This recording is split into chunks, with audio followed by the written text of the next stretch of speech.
Muy amados, que el Señor les bendiga. Hoy hablamos el tema amor triunfante. Amor triunfante. Leemos en el libro de Romanos capítulo 8, versículos 28 hasta el 39. Y sabemos que a los que aman a Dios, todas las cosas les ayudan a bien. Esto es, a los que conforme a su propósito son llamados. Porque a los que antes conoció, también los predestinó para que fuesen hechos conformes a la imagen de su Hijo, para que Él sea el primogénito entre muchos hermanos.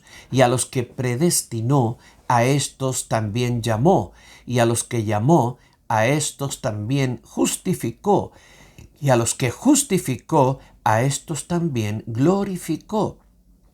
¿Qué pues diremos a esto? Si Dios es por nosotros, ¿quién contra nosotros? El que no escatimó ni a su propio Hijo, sino que lo entregó por todos nosotros, ¿cómo no nos dará también con Él todas las cosas? ¿Quién acusará a los escogidos de Dios? Dios es el que justifica. ¿Quién es el que condenará? Cristo es el que murió, más aún el que también resucitó, el que además está a la diestra de Dios, el que también intercede por nosotros. ¿Quién nos separará del amor de Dios, del amor de Cristo? ¿Tribulación o angustia o persecución o hambre o desnudez o peligro o espada?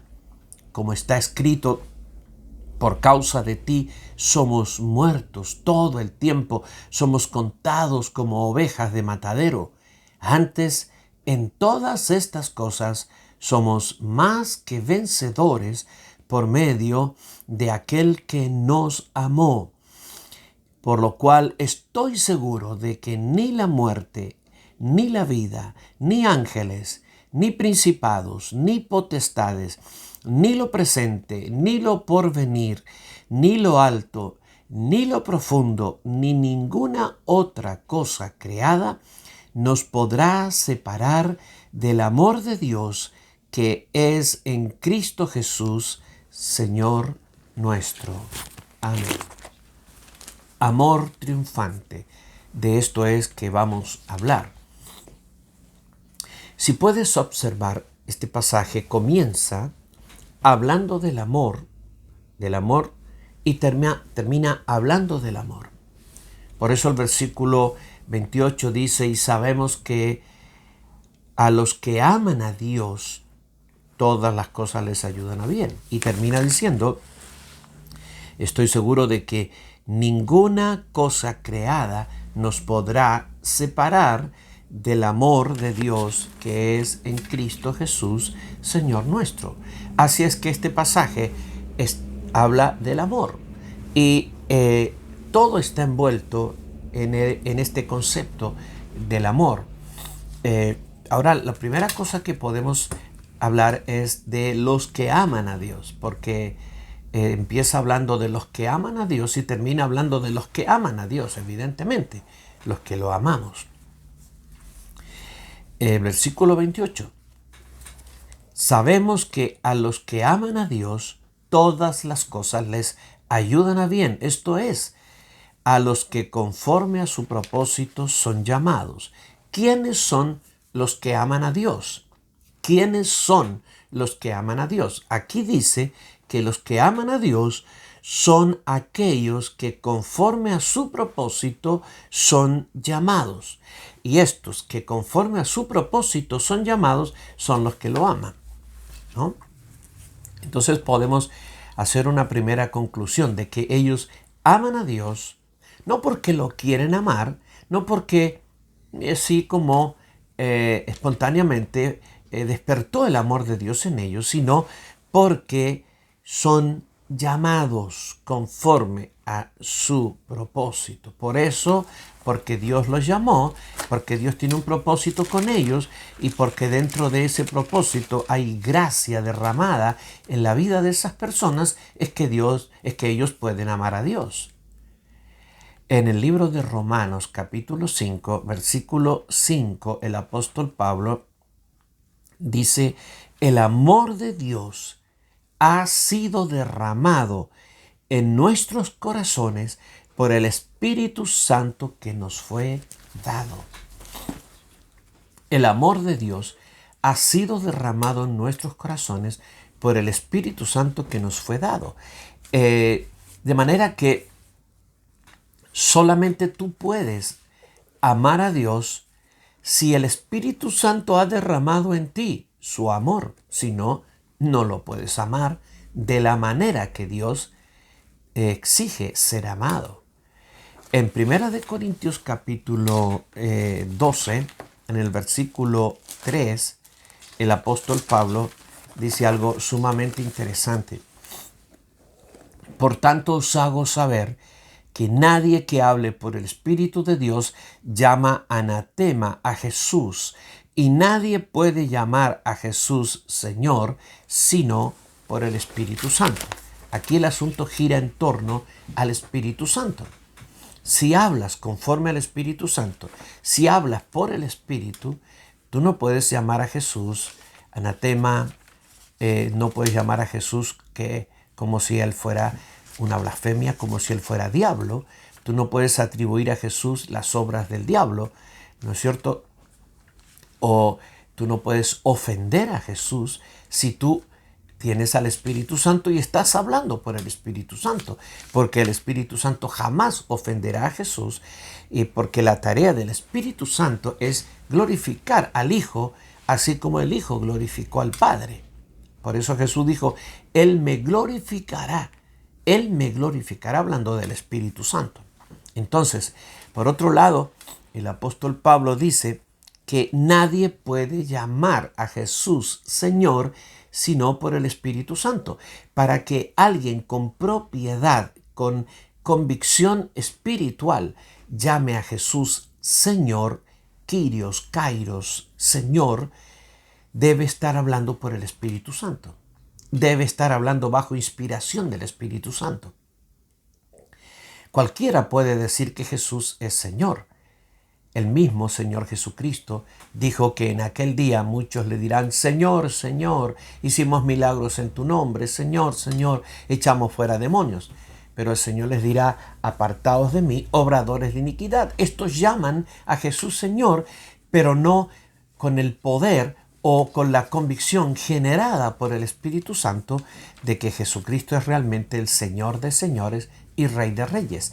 Y así como nadie puede llamar propiamente a Jesús Señor, sino por el Espíritu Santo, nadie puede amar a Jesús si el Espíritu Santo no ha sido derramado dentro de él y con el Espíritu Santo el amor de Dios. El apóstol Pablo conecta aquí el amar a Cristo con ser llamado, el amar a Cristo con ser parte, estar dentro del propósito de Dios. Dentro del propósito de Dios, conforme a su propósito son llamados.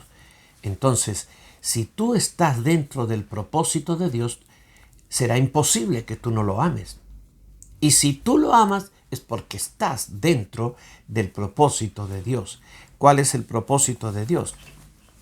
El apóstol lo describe en el siguiente versículo aquí, en el capítulo 8 que estamos leyendo. Y él lo dice de la siguiente manera. Dice, porque a los que antes conoció, es la continuación de conforme a su propósito son llamados los que lo aman, porque a los que antes conoció Dios, también los predestinó para que fuesen hechos conformes a la imagen de su Hijo, para que Él sea el primogénito entre muchos hermanos.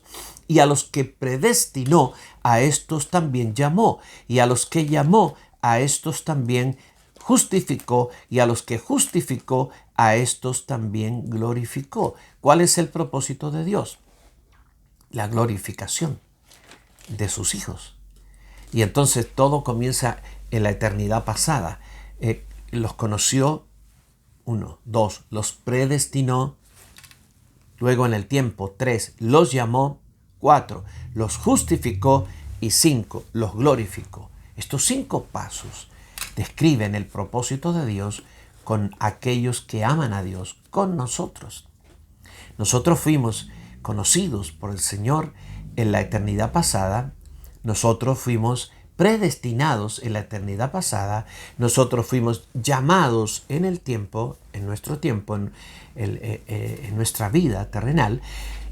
Vinimos al Señor y fuimos justificados y fuimos glorificados. Es decir, ya estamos glorificados. Solo que nosotros tenemos que experimentar la vivencia de la transformación en esta vida y de la glorificación eterna. Pero en Dios todo el propósito está cumplido, ya está.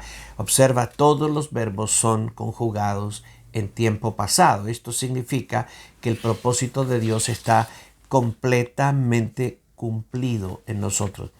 Nos escogió y nos predestinó en la eternidad para que fuésemos hechos semejantes a Cristo y para que Él sea el hermano mayor, el primogénito entre muchos hermanos. Luego en el tiempo, en nuestra historia personal, nos llamó y tú puedes fijar la fecha y la hora de que respondiste al llamamiento de Dios, ¿no es cierto? En un día y en una hora celestial, en un kairos divino. Nos justificó también allí y nos declaró justos y nos perdonó en Cristo. Y ya estamos glorificados y un día en nuestra vivencia experimentaremos completamente la glorificación.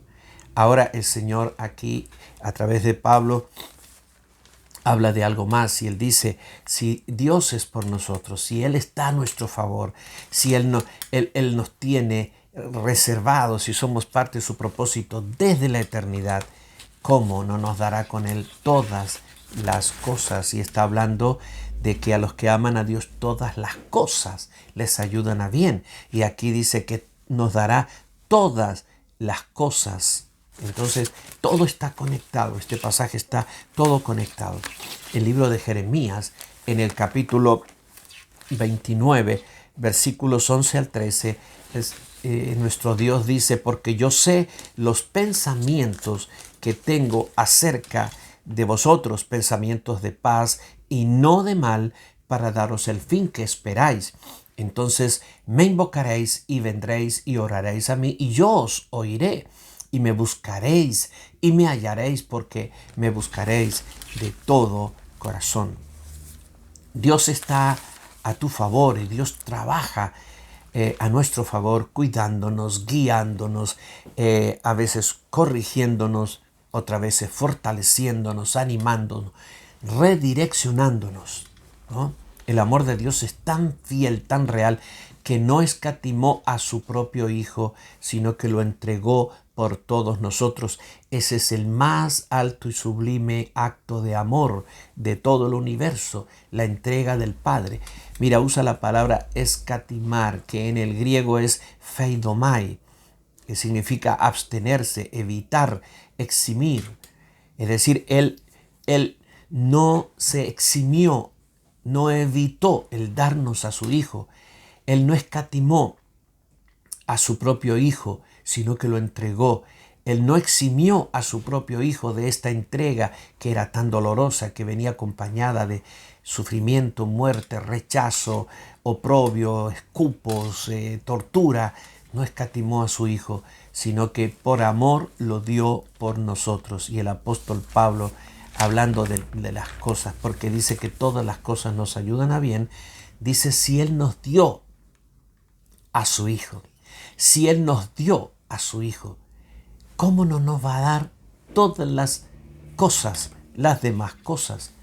Si Él no escatimó a su propio Hijo, sino que lo entregó por nosotros, ¿cómo no nos dará con Cristo todas las cosas?